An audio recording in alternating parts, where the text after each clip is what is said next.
Morning, evening, afternoon, Chicago Cubs fans. Welcome back to the channel.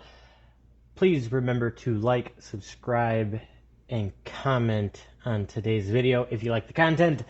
With that out of the way, my friends, we got the jersey of the day. We got us a home pinstripe, and we are with Nico Hoerner today. I am wearing Nico because trade talks with involving Nico Hoerner are starting to heat up. Just with the MLB winter meetings right around the corner, my friends, trade talks are starting to get pretty interesting for the Cubs just a little bit. I didn't really expect Jed to do too much with free agency. I assumed that if we were going to get some of the help that we needed, it would more than likely come through some trades, and it's starting to shape up that way. Now, the winter meetings begin next week and go through the 12th. However, it seems like the Mariners are pretty heavily interested in Nico Hoerner. I have given my opinion on Nico Hoerner before. I think that if you are going to trade Nico Hoerner, I would prefer that that kind of a trade involves a bat and or bullpen guys, and preferably either guys that are already in the league or MLB ready. I do not want a prospect return for Nico Hoerner. I do believe that if you are going to trade him or Cody Bellinger for that matter, you need to get somebody who can impact your team right now. In 2021 and 2022, I would say that Jed Hoyer did a very good job of building out our farm system. We have one of the top 5 farm systems in the league. But now it is time to get the we need impact now players. But other than that, with on the Nico Hoerner front, not really a whole lot moving. It just seems that the Mariners keep to be a repeating story for Nico Hoerner. I believe that the Mariners were drawing interest from him last season too at the trade deadline. So the Mariners probably is where he would end up if they did trade him.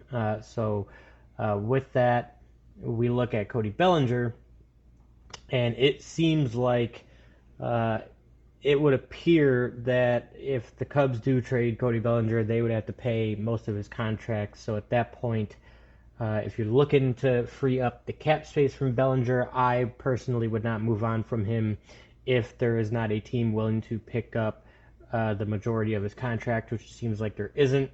So that's kind of where things are sitting on Cody Bellinger right now. But an interesting one that popped up yesterday is Garrett Crochet from the White Sox. The Cubs are apparently very much eyeing him up in a trade. I like the idea of a Garrett Crochet. I would not say no to that. However, there's kind of a problem with that. And the last time the Cubs made a trade with the Southsiders, it was kind of a lopsided trade, right? We sent Dylan Cease and Eloy Jimenez there for Quintana. Eloy had great success. Dylan Cease has had great success with the White Sox. However, Jose Quintana did not have great success with the Cubs. So do you want to, end up repeating that kind of a trade again? If you're looking at it that way, I wouldn't want to do that kind of a trade. However, Garrett Crochet seems to be a bit more of a consistent player. I don't have the stats pulled up in front of me right now. However, he is a very solid pitcher and a much more consistent pitcher than Jose Quintana, especially if you look at Jose Quintana's patterns versus Garrett Crochet's. Quintana used to run into this issue where he would pitch really great for about 4 innings, and then he would just get lit up in the 5th inning for no reason, to the point where he would get chased out of the game. He wouldn't even have, the opportunity to try and make up for it later in the game, where Garrett Crochet is just a lawnmower. He just gets guys out. So, I would not mind another trade with these outsiders, and it would appear that in the free agency side, the story that was released about a week ago, maybe 2 weeks ago now, that the Cubs appeared to be out on guys like Juan Soto and Corbin Burns and Max Fried.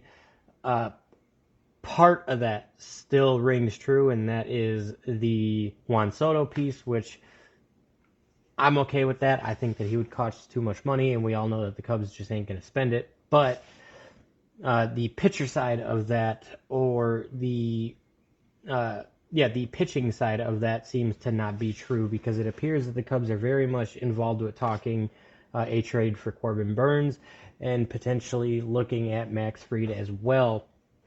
So we'll kind of, with the winter meeting starting next week, and content for, you guys, the Cubs fans, start to pick up next week. Hopefully we hear some more rumblings about the Cubs looking at pitchers, because we know that they're going to be heavily involved in the pitcher market. It just depends on what tier of the pitcher market they're going to be in. Initially, they're just looking at mid-range guys, but it appears that they are still in talks with some of those upper echelon guys in the pitching market. So with the winter meetings starting, and we'll see how those kind of things, we'll see how things start to shake out as the winter meetings go along. I don't anticipate a big signing during the winter meetings. I think if the Cubs do make a big signing from the free agents, it will be just shortly thereafter. Similar to what we saw with, Dansby Swanson and I want to say Tyone. I think that he signed right after the winter meetings 2 years ago. So I think it'll be something like that, where you don't see it during the meetings, but it'll be just thereafter.